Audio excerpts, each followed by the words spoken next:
دا څومره قبرونه چې تاسو وینئ او لیدلي هم دي او وینئ به دا ټول د هغه لویې ورځې په انتظار کې پراته دي ټول هغه لویې ورځې ته پراته دي چې کله الله اجازت وکړي اسرافیل علیه السلام ته هغه په شپېلۍ کې پوکې وکړي او دوی راپاسي ټول هغه ورځې ته پراته دي نو ما او تا به هم د دې قبر نه راپاسو یو ورځ به دې قبر له ځو او په دې کې چې کوم حالات دي هغه به تېرو او بیا به راپاسو دا ډېر د سوچ خبره ده ډېره د سوچ خبره چې په موږ باندې به دا سخت حالات راځي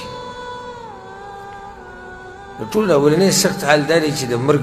دا ګوټ کول دا ډېر ګران کار دی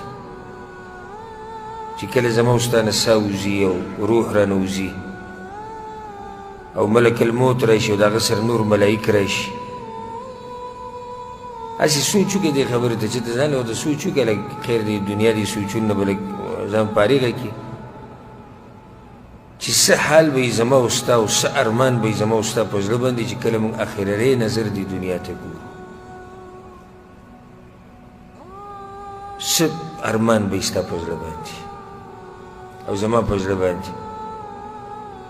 دا چا نه چې څه وزي ته خو پته لګي چې دا اخرنی نظر دې دنیا ته ګوري ته خپلو بچو ته اخرنی پیر ګوري که خوا کې دې ناسي او یا خپل کور ته اخرنی نظر ګوري او یا دې ملګرو ته اخرنی نظر ګوري څه ارمان به دي ارمان به یې دی چې دوی سره لږ نور پاتې شوی دی کور کې دي او 5 کمرې نورې جوړې کړی که ارمان به دی چې دنیا نیمګړې پاتې شوه دا به څه کېږي او څه به نه کېږي نه ارمان به ټول ته کوي چې دا خو زه په خوب کې ویده وم اوس را بیدار شوم دا خو زه تباه شوم چې ته اخرنی نظر دا ډېره د سوچ کو ډېره جوهره خبره ده خو د هغه چا دپاره چې لمن کان له قلب د چا چې زړه ژوندی د هغه دپاره دا د سوچ خبره ده چې اخرنی نظر یو انسان د دنیا ته ګوري د په زړه به څه ارماني څه سوچ به یې ده څه فکر به یې ده او بیا قبر کې اولنۍ شپه دا ډېرې سختې مرحلې موږ ته پرتې دي ورب الکعبه ډېرې سختې مرحلې خو دا نه چې نه به راځي دا یقیني خبره ده چې دا به راځي په مرګ کې ګوره د هېچا اختلاف نشته ملحدین هم دا خبره مني چې مرګ به راځي ملحدین هغوی هم دا مني نو د مرګ دا راتګ موږ ته پروت دی بیا په قبر کې اولنۍ شپه موږ ته پرته ده څه یعنې دې ځای کې بیا دا ډېره د سوچ خبره ده چې کله دا مړی خښ کړی شي او دا خلک ته واپس ځي پیغمبر صلی الله علیه وسلم د قدمونو اواز اوري د خلکو هسې زما او ستا به څه احساس وي دغه ټیم کې چې کله دا خلک رانه واپس ځي او موږ یوازې پاتې کېږو څه یعنې دا خو به ډېر ناشنا وخت او ډېر سخت وخت به چې د پاسه خاورې لاندې خاورې خیته خاورې ګسته خاورې او د خاورو دا ډېرې د باندې له پاسه ودرېږي او دا خلک د نه واپس ټول روان شي سره د هغه بچو چې تا د هغوی دپاره هغه دین هم پرېښودی دی او هغه دینداري دې پرېښودې ده سره د هغه شهرت او د دبدبې او د هغه ګاډو او سره د چوکیدارانو او سره د هر څه تا نه واپس لاړ شي او ته د قدمونو اواز اورې او یې کې یوازې الله ته پاتې شي څه ناشنا وخت به هغه چې کله اولنۍ شپه په موته باندې راشي په قبر کې دا به ډېر ګران وخت ډېر ګران وخت دی او د هغه چا دپاره ډېره د خوشحالۍ شپه ده چې څوک په دغه امتحان کې کامیاب شي او بیا د امتحان چې اخیستی کېږي پیغمبر صلی الله علیه وسلم وایي چې څنګه یې خښ کړو اتاه ملکان 2 ملایک راشي کښېني تپوس وکړي د ټول ژوند نچوړ د ټول ژوند نچوړ دا په 3 سوالونو کې راوځي که تا سره ډیګریانې دي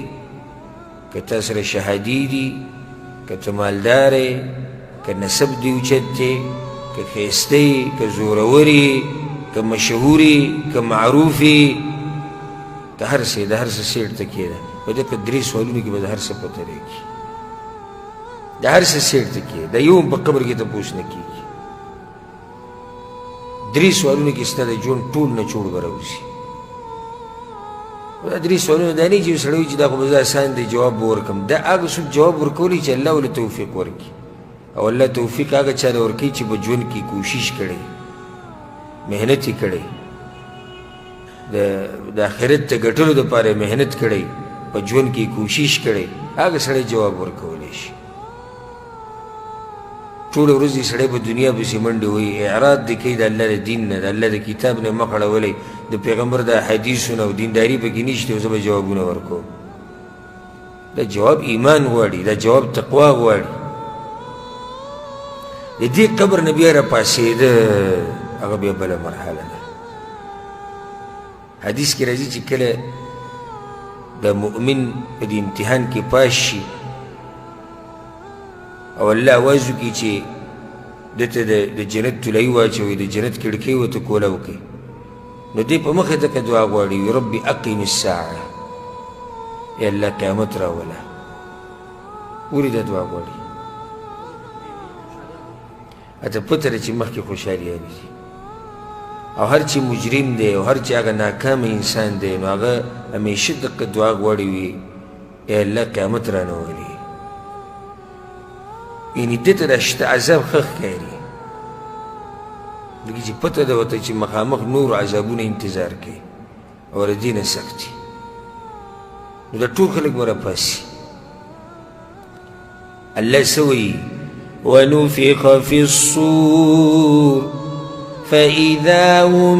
من الأجداث إلى ربهم ينسلون الله وی په شپېلۍ کې به پوکې وکړی شي دا ټول به قبرونه راپاسي د خپل رب طرف ته به منډې وی روان دی کانهم جراد منتشر لکه د مولا خان چې خواره واره شي داسې به دا خلک ټول روانې منډې به وی قالوا يا ويلنا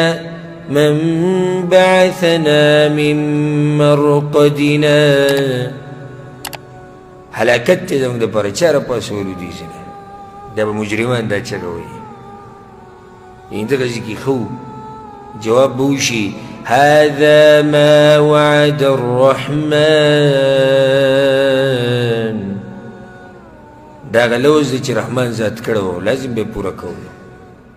هغه وخت راغی د هغه لوز د پوره کېدو ان كانت الا صيحة واحده الله وایي یو چغه به وي فاذا هم جمیع لدینا محضرون دا ټول خلک به ما ته مخامخ ولاړ وي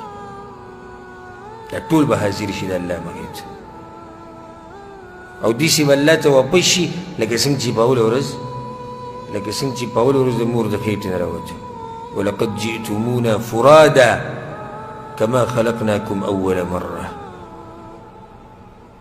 الله وایي کې یوازې به راځي څنګه چې د مور د خېټې نه راوتې دا هر څه به درنه پاتې کېږي دا ډېره توجه مه ورکوئ دې دنیا له دا هر څه ګوره پاتې کېږي هر څه پاتې کېدونکي دي تا سره چې قبر ته ځي هغه عمل دی هغه ستا هغه بندګي دی چې د الله دې کړې دغه سره ځي دا دنیا او بچي او ښځه او ګاډي او شهرت او مال او دا هر څه پاتې کېږي ځان نه سادهګان مه جوړوه